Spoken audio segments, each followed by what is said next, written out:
मी बाबासाहेबांच्या समोर बसलो असताना बाबासाहेबांनी मला विचारलं, शाळा शिकतो का?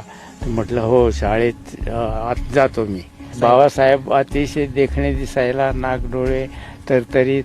बाबासाहेब ज्या दिवशी आले ना कोथरूडला, त्या दिवशी आलोट गर्दी झाली होती. बाबासाहेबांची मिरवणूक मोठ्या थाटामाटात गाडीतून काढली.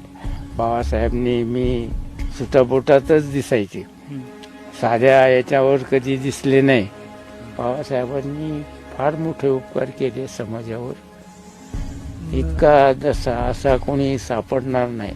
आमचा त्राताच गेला, आमचा रक्षण करताच गेला, हरपला. 7 कोटीचा प्रकाश गेला, झाली जीवाची लाही. भीमा पाठी या जगात आता वाली उरलेला नाही.